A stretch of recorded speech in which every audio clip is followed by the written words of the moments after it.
Hey, Michael with X-Force PC. Going to be a little bit of a talking head video here. So if you've been wondering where have I been, you haven't made a video in so long, well, a lot of that is because we've been so busy. So when you don't see me on YouTube, it's usually a good thing for my business. It means I'm too busy to make a video. So we moved to a building that's twice as big, and we've had some very large orders and lots of orders, lots and lots of orders. So that's what I've been busy doing. The move was a huge deal. But moving on to the subject of this video, you may be wondering, why is it you can't get support for third-party add-ons for X-Plane, let's say. Let's say you buy a plane, you buy a weather add-on, you buy some sort of plug-in, and I'm not going to name names here, by the way. Typically, you're talking about a $30 to $70 purchase, somewhere in that range. Average of 50 bucks, let's say, you spend on something. And you can't figure out how to get it installed. That's what we see most of the time. People literally can't install it. There's a PDF document that comes in the zip file that you download, but customers can't figure out how to even unzip the zip file. And then once they do, the PDF is printed out in plain English. They can't follow the directions on how to install it.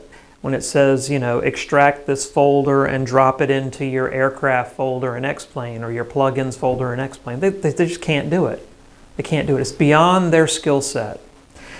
Well, so then they go, well, let me go get some support for this. And they start calling people, maybe us, maybe the people who they should call is the people who got the money for their purchase. That's who they should call. Again, those people got money for what they sold you. You should call them. But here's the thing, and I could never figure out or understand why there was never any support for these products. And I was talking to one of the people in question and mentioned, hey, there's this customer that's having a lot of trouble. You should reach out to him and help him. And that guy says, just ignore him. Just ignore him. He'll either figure it out on his own or he'll go away. But just ignore him. And I was like, whoa. Okay, that's a pretty interesting take. And then I started thinking about it. Time is money. You call me up, you call one of my people up, you spend 10 minutes with them on the phone. That's 10 minutes that they could be doing something else profitable rather than just talking on the phone.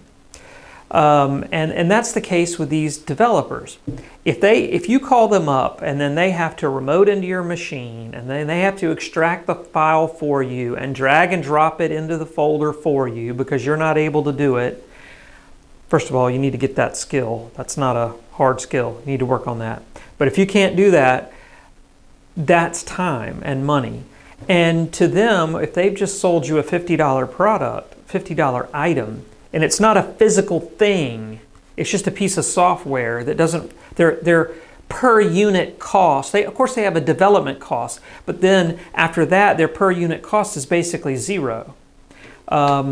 There's no incentive for them to support it, because if they do support it, they lose money. The minute they get on the phone with you and they got to log into your machine and they got to extract the file for you and they got to copy the file for you, they've lost money on that $50 sale.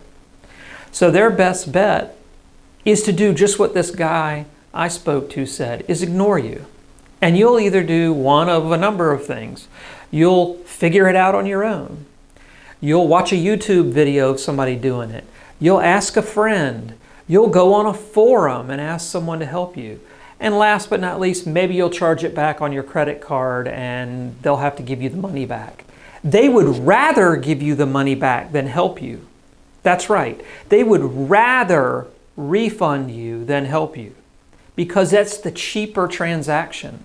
It costs more for them to sell you the product and then have to install it for you than to have never sold you the product at all.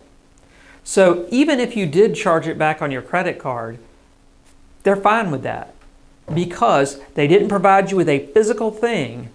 And if they had to support you over the phone and remote in and all that stuff, they lose money. So it's better for them to simply ignore you. So if you are wondering why are these third-party developers ignoring all my tech support requests and won't call me back and never answer the phone, don't even have a phone number to call, that's why.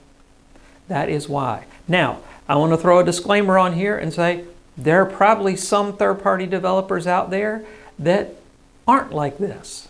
I'm not speaking about everybody. I'm speaking about a large percentage of the third-party developers. So this video may generate some controversy that I'm making a blanket statement about all third-party developers. I'm not. I'm making a blanket statement about most third-party developers, but not all. So if you want to know for sure, ask around, ask about developer A, B, C, or seller A, B, and C, and see what other people say before you purchase. But the biggest thing is to be able to follow directions and install it yourself, and know what you're doing when it comes to installing it. Because that's the biggest hurdle. We find most people can't even get the thing installed.